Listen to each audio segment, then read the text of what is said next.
Bismillahirrahmanirrahim. Assalamualaikum warahmatullahi wabarakatuh. Alhamdulillahirrabbilalamin. Puji dan syukur tidak lupa kita panjatkan kepada Allah Subhanahu wa ta'ala. Semoga kita semua masih dalam keadaan sehat walafiat dan tetap dimudahkan segala urusannya. Amin ya rabbal alamin. Di kesempatan kali ini nih teman-teman, saya ingin berbagi cerita kembali, berbagi pengalaman lagi, khususnya tentang keberlangsungan kita dalam proses beternak domba ya teman-teman. Nah, jadi yang mungkin nanti akan teman-teman juga alami, yaitu kita mendapatkan masalah ketersediaan pakan nih teman-teman. Jadi walaupun kita sudah berusaha ya menanam rumput dengan luasan yang cukup, menyediakan bank pakan, tetapi takdir berkata lain, kita harus menghadapi satu masalah di mana bank pakan kita atau tanaman-tanaman rumput kita itu habis terserang hama tikus nih teman-teman. Jadi tikus ini memakan batang rumput sehingga rumput yang baru tumbuh itu langsung tumbang karena digigit tikus dan akhirnya kita tidak bisa memanennya. Nah, salah satu antisipasi kita atau penanggulangan kita di bagian sisi sini bank pakan kita yang awalnya rumput pakcong, kita coba ganti menggunakan rambanan nih teman-teman, yaitu singkong karet yang kita pakai. Harapannya apa? Harapannya memang selain nilai proteinnya sangat tinggi, bisa menggantikan ampas tahu dalam ransum pakan kita. Juga kita berharap agar nanti ketika sudah produksi itu tidak terserang oleh hama tikus nih teman-teman. Nah, tapi memang benar merubah dari rumput ke ramban atau ke singkong karet ini kita tidak instan ya. Butuh waktu sekitar 1 tahun untuk membesarkan pohon-pohonnya tersebut. Nah, terus lalu apa yang harus kita lakukan dalam masa menunggu 1 tahun waktu itu? Kita tidak mungkin kan tidak memberikan makan kepada domba-domba kita. Nah, maka yang saya lakukan adalah menjalin kerjasama dengan para petani sekitar kandang nih teman-teman. Nah, jadi memang kebetulan di sekitar kandang saya itu ada para petani yang menanam jagung, menanam cabai, menanam kacang-kacangan ya. Di sana memang ada. Nah, di sana kita coba ajak kerjasama mereka agar bisa saling menguntungkan dengan kita nih teman-teman.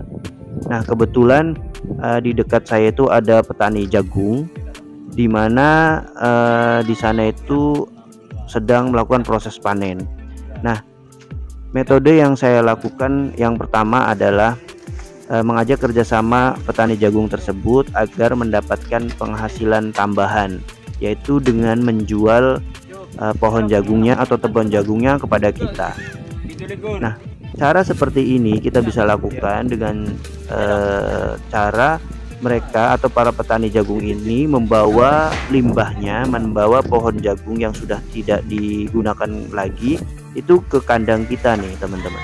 Nah, setelah sampai ke kandang kita, lalu kita timbang dan kita bayar dengan harga Rp500 per kilogramnya. Nah, kebetulan para petani jagung di sana ini sangat antusias ya, karena yang biasanya mereka buang itu bisa menghasilkan pundi-pundi rupiah nih teman-teman. Nah, itu juga kita bisa lakukan cara untuk mendapatkan pakan untuk ternak kita. Nah, tetapi cara yang ini juga tidak bisa diterapkan ke semua petani ya teman-teman.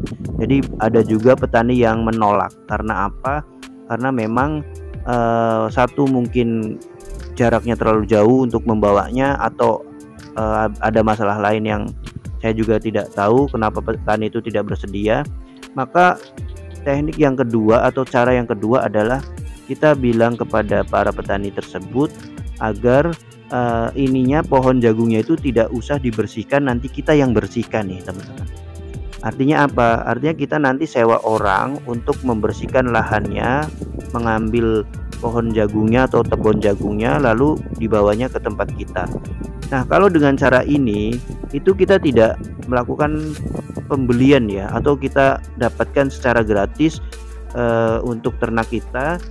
Yang didapatkan oleh petani, keuntungan yang didapatkan oleh petaninya itu hanya dapat jasa membersihkan ladangnya dari sisa-sisa pohon jagung itu, karena kita yang melakukan gitu. Mereka tidak perlu membersihkan, kita yang bersihkan. Jadi kita tidak membeli pohon jagungnya, tetapi kita memang harus membayar orang orang kerja untuk melakukan itu semua sampai dengan pohon jagung itu sampai ke tempat kita.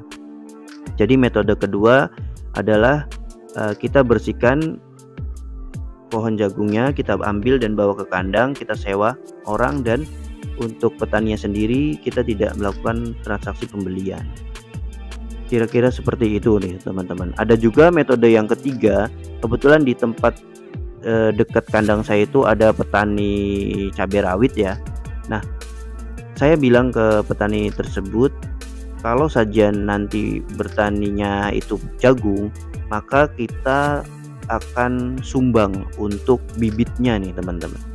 Jadi bibitnya itu kita sumbang, kita belikan, kemudian harapannya nanti tebonnya kita ambil setelah jagungnya mereka ambil. Nah, kebetulan di tempat saya di Jawa Barat itu petani jagungnya ini petani jagung manis ya teman-teman. Jadi dipanen itu dalam usia muda, sehingga pohonnya itu masih segar lah, masih bagus-bagus, masih hijau. Jadi memang kualitasnya juga sangat baik ya. Seperti itu sih pengalaman saya selama ini nih teman-teman. Jadi ada 3 metode yang saya lakukan. Yang pertama, kita beli pohon jagungnya dan mereka angkut sendiri ke tempat kita, kemudian kita timbang dengan harga Rp500 per kilogram. Atau jika petaninya tidak bersedia, maka metode yang kedua adalah kita tawarkan agar lahannya kita bersihkan, pohon jagungnya kita ambil, dan kita sewa orang untuk melakukan itu semua. Kita bayar orang pekerja untuk melakukan itu semua. Yang ketiga, kita coba membujuk petani-petani sekitar untuk menanam jagung dengan cara kita sumbang bibitnya agar mereka mau menanam jagung. Seperti itu sih teman-teman. Jadi pada intinya, walaupun kita menanam sendiri itu memang akan lebih baik, tetapi tidak menjamin ketersediaan pakan kita itu selalu tercukupi, karena untuk menanam bank pakan pun kita membutuhkan biaya yang sangat tinggi. Mengurusi bank pakan pun memupuk dan lain-lain itu juga kita melakukannya dengan biaya yang cukup tinggi, dan itu sama saja ya teman-teman. Jadi ada kos yang nantinya keluar, itu bisa dikonversikan kepada berapa sih kos untuk ransum pakan kita sebagai serat itu ya. Karena memang serat basah itu kan 500 per kilogram, itu menurut saya masih ada ada harapan lah untuk kita bisa membuat pakan yang murah. Tapi kalau memang lebih dari 1000 per kilogram, 500 per kilogram, itu sangat berat ya kalau menurut saya. Ya, itu saja pengalaman yang saya bisa bagikan kepada teman-teman. Apabila ada kata-kata yang kurang berkenan, saya mohon maaf, dan semoga bermanfaat buat teman-teman juga. Tetap semangat dalam beternak domba. Dan wassalamualaikum warahmatullahi wabarakatuh.